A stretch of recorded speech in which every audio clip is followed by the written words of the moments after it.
warahmatullahi wabarakatuh. Alhamdulillah, alhamdulillahirabbil alamin. Alhamdulillahilladzi hadana li hadza wa ma kunna linahtadiya laula an hadana. Asyhadu an la ilaha illallah wahdahu la syarika lah wa asyhadu anna Muhammadan 'abduhu wa rasuluh. Allahumma shalli 'ala sayyidina wa habibina wa syafi'ina wa maulana Muhammad wa 'ala alihi wa sahbihi wa barik wa sallim. Alhamdulillah, alhamdulillahirabbil alamin. Puji syukur kita aturkan kehadirat Allah Subhanahu wa taala, karena hanya karena nikmatnya, hanya karena kemudian karunia dari Allah lah, kemudian kita sampai dengan pagi hari ini bisa kemudian merasakan banyak sekali kenikmatan yang telah Allah berikan kepada kita. Salah satunya yang kemudian kita sama-sama rasakan dan senantiasa kita rasakan setiap paginya hingga pagi ini, dan jarang rasanya kita bersyukur akan hal itu adalah kenikmatan Allah masih memberikan kesempatan kita untuk bangun dari tidur atau saudaranya kematian. Jadi yang teman-teman semuanya sedang tidur, coba 2 menit lihat kanan kirinya. Ayo, betul bangun. Karena sejatinya bangun dari tidur itu adalah sebuah kenikmatan.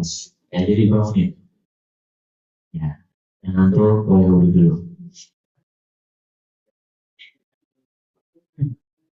Baik, bapak semuanya, salat assalamualaikum kita coba limpahkan kepada junjungan kita, suri tauladan kita, kekasih Allah, Nabi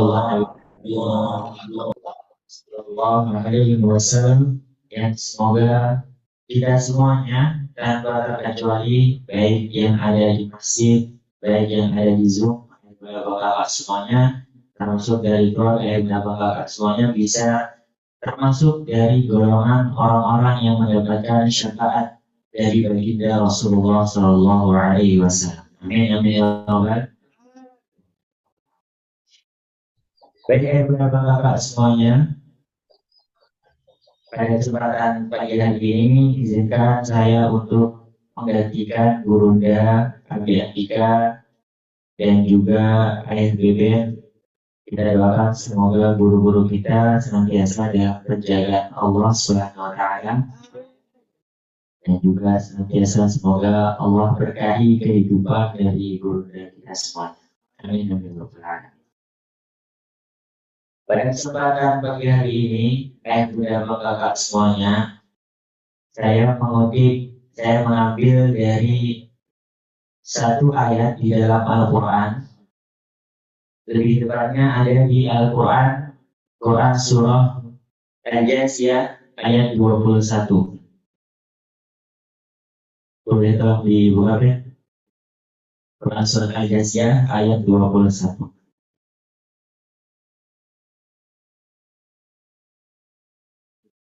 Izin saya baca ayat berapa kakak semuanya. A'udzu billahi minasyaitonir rajim. Bismillahirrahmanirrahim. Am hasibal ladzina yatawallus sayyiati an naj'alahum kalladzina amanu wa 'amilus shalihat sawa'an mahyahum wa mamatuhum sa'a ma yahkumun. Quran surah Al-Jasiyah ayat 21. Artinya, apakah orang-orang yang berbuat kejahatan atau maksiat itu menyangka bahwa kami akan menjadikan mereka seperti orang-orang yang beriman dan mengerjakan amal saleh? Sekali lagi, apakah orang-orang yang berbuat maksiat, melakukan kejahatan itu menyangka bahwasanya kami di sini adalah Allah ya, akan menjadikan mereka seperti orang lain beriman dan mengerjakan amal soleh. Saula kematian Muhammadu, yaitu sama antara kehidupan dan kematian mereka. Sa'a ma yahkumun, amat berubah apa yang mereka sangka itu. Dari satu ayat ini, kepada bapak semuanya, teman-teman semuanya, kita bisa mengambil ibrah gitu. Bahwasanya pelaku kemaksiatan itu perlakuan dari Allah Subhanahu wa taala tentu akan berbeda. Tentu akan berbeda. Kalau kemudian orang-orang yang melakukan kebaikan, orang-orang yang kemudian beriman kepada Allah, orang-orang yang senantiasa mengerjakan amal soleh, itu kan banyak kemudian keutamaan-keutamaannya. Waktu itu sempat ada satu sesi kajian satu bulan yang membahas tentang banyaknya orang yang beriman dan beramal soleh. Ada yang masih ingat? Banyak ya keutamaannya. Itu janji Allah dalam Quran. Nah, tapi di ayat yang ini, di sini disebutkan bahwasanya Allah itu orang-orang yang kemudian melakukan maksiat itu mereka menyangka bahwasanya kehidupan mereka itu akan sama dengan orang yang melakukan amal soleh, baik kehidupan mereka maupun kematian mereka. Padahal sejatinya tidak begitu. Nah, di situ disebutkan di pengajaran terakhir sa'amayah kumur, amat buruklah yang mereka sangka itu. Nah, jadi ayat berapa kakak semuanya? Ketika seseorang melakukan kemaksiatan, ketika seseorang melakukan sebuah kejahatan, tentu ada dampaknya, tentu ada balasannya. Sebagaimana Allah membalas orang-orang yang melakukan kebaikan, begitu juga orang yang maksiat itu ada balasannya dari Allah. Ya, karena setiap perbuatan itu pasti akan ada balasannya.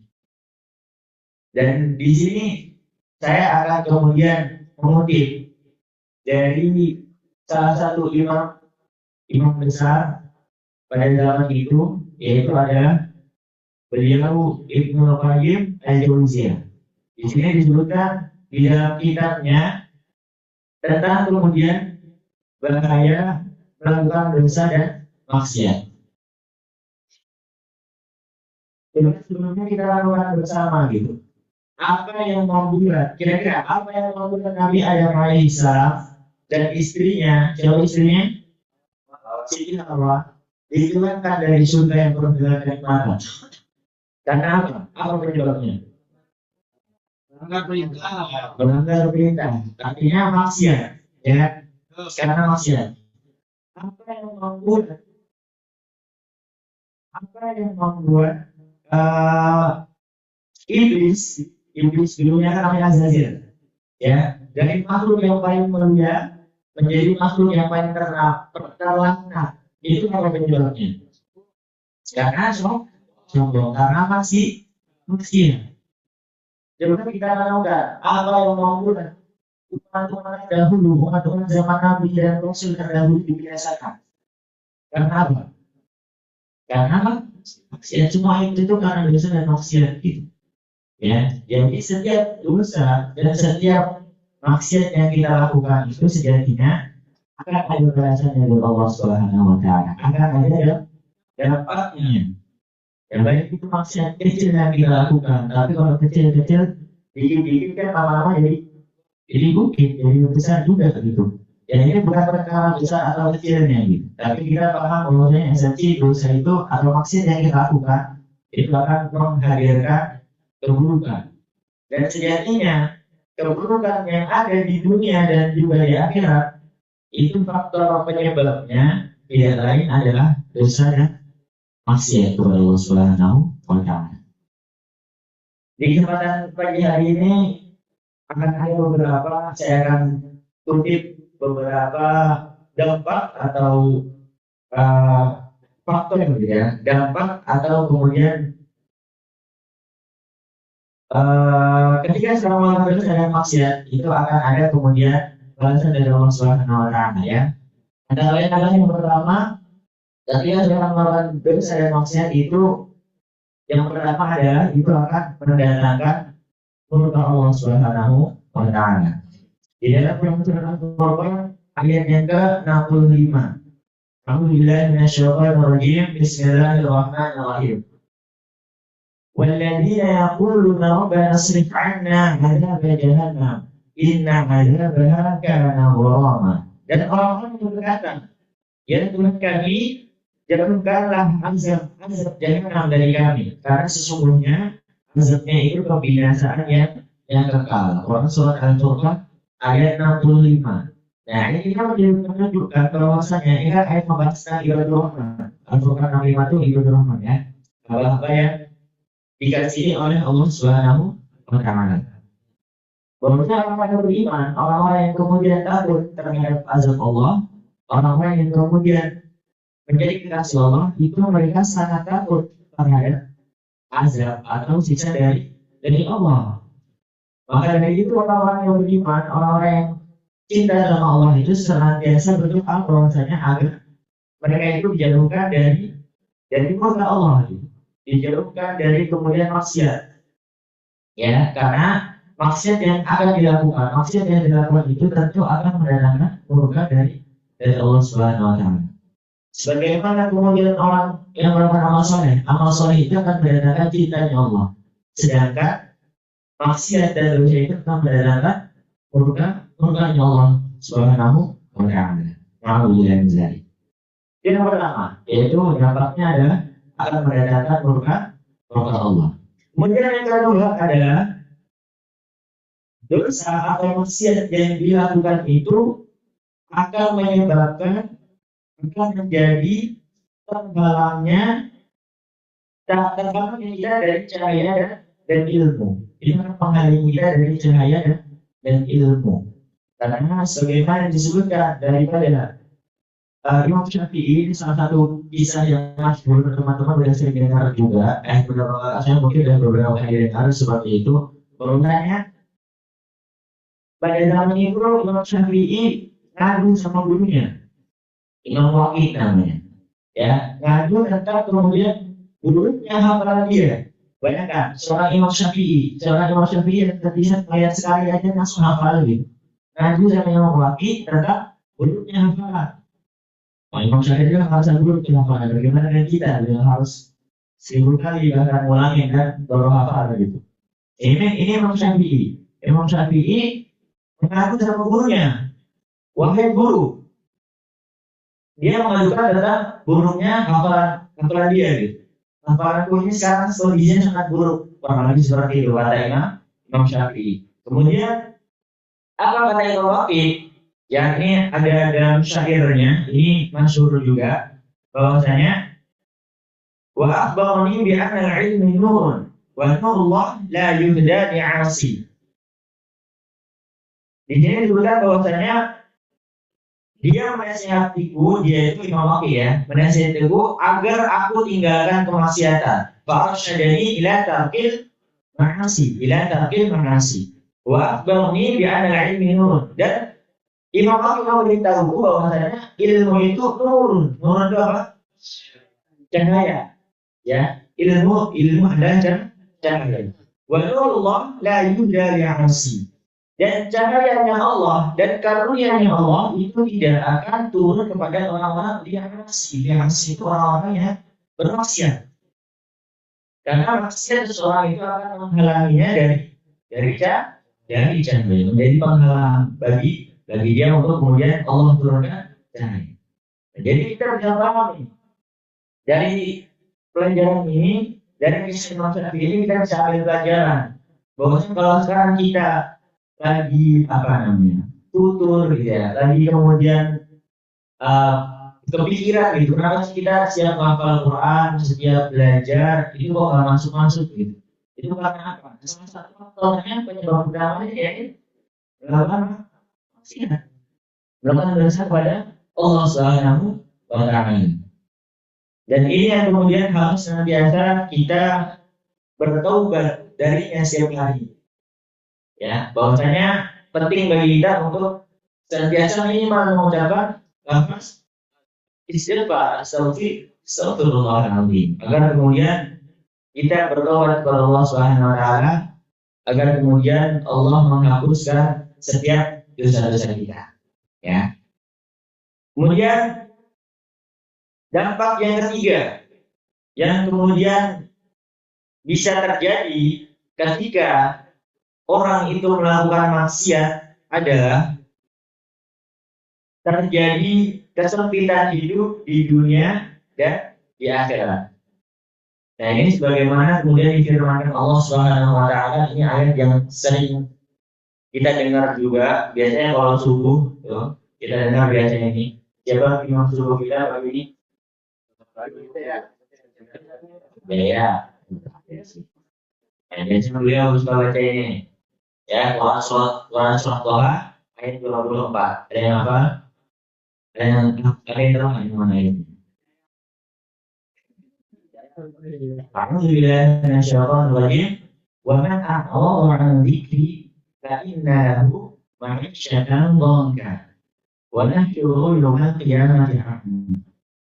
Dampak keempat, dampak ketiga yang kemudian bisa terjadi kalau kita melakukan dosa dan maksiat adalah terjadi kesempitan hidup di dunia ya, yang sesuai dengan Quran surat Al-Kahfi 24. Dan barang siapa berpaling dari niatku, waman a'rada 'an dzikri, artinya berpaling juga dia melakukan dosa dan maksiat. Maka baginya penghidupan yang sempit dan akan kami kumpulkan dia di hari kiamat dalam keadaan buta. Fa'inna lahu ma'isyatan dhanka. Dhanka itu apa? Sempit gitu. Jadi urusan kita rasanya juga apa? Urusan yang mungkin kayaknya itu gampang sebenarnya. Ya, kerjaan yang harusnya gampang tapi kenapa jadi susah gitu. Ada aja masalah gitu kan. Itu bisa jadi faktor utamanya karena memang dosa dan maksiat. Udahlah di dunia urusan dipersulit gitu ya, urusan hidup kita dipersulit, kehidupan kita jadi sempit. Di dunia di akhiratnya dia hari kiamat, bukan disuruh yaumal kiamat ya, dan di hari kiamatnya itu akan dibangkitkan dalam keadaan buta. Wallahu a'lam, ini buta secara zahir atau bagaimana, cuma di sini intinya buta itu ada sesuatu yang nggak baik gitu kan. Artinya tertutupi oleh jalan, mungkin tertutupi oleh cahaya mungkin ya, itu kemudian menjadi faktor atau dampak kemudian orang-orang yang melakukan dosa dan maksiat. Ya, tadi yang pertama apa dampaknya? Mendatangkan murka Allah. Yang kedua, terhalang dari cahaya dan ilmu. Yang ketiga, terjadi kesempitan hidup di dunia ya. Itu ada beberapa poin yang kemudian disampaikan oleh Ibnu Qayyim Al-Jauziyah dalam sebuah kitab yang dikarangnya. Sebenarnya ada banyak ya, tapi kita bahas tiga dulu ya. Dan itu juga harusnya bisa menjadi bahan perenungan kita. Bahwasanya sejatinya kalau kita rasa hidup kita sekarang itu lagi susah, kalau kita rasa kemudian urusan kita kok ribet sekarang, itu kadang sebenarnya mudah-mudah aja harusnya, ataupun mungkin hafalan kita lagi susah, jalan kita lagi macet, orang kita lagi cendat-cendat seperti itu faktor utamanya, faktor penyebabnya tidak lain dan tidak bukan adalah maksiat, dosa dan maksiat. Begitu Bapak semuanya, semoga yang sedikit ini bisa menjadi pelajaran khususnya bagi saya pribadi dan juga kepada Bapak semuanya, kepada teman-teman semuanya, untuk kemudian bisa sama-sama kita ambil hikmahnya, dan kemudian yang kita dapati hari ini bisa kemudian menurunkan keberkahan dari Allah Subhanahu wa taala. Amin amin ya rabbal. Kita tutup dengan istighfar 3 kali. Astagfirullahaladzim, astagfirullahaladzim, astagfirullahaladzim. Mungkin cukup sekian dari saya. Mungkin hadam ini. Syukran. Assalamualaikum warahmatullahi wabarakatuh. Waalaikumsalam warahmatullahi wabarakatuh. Jazakallah ahsanal jaza untuk Ustadz Sabat yang sudah menyampaikan tausiah pada pagi hari ini. Semoga segala sesuatu yang tadi sudah diikhtiarkan untuk niat kebaikan menjadi wasilah datangnya pertolongan Allah yang penuh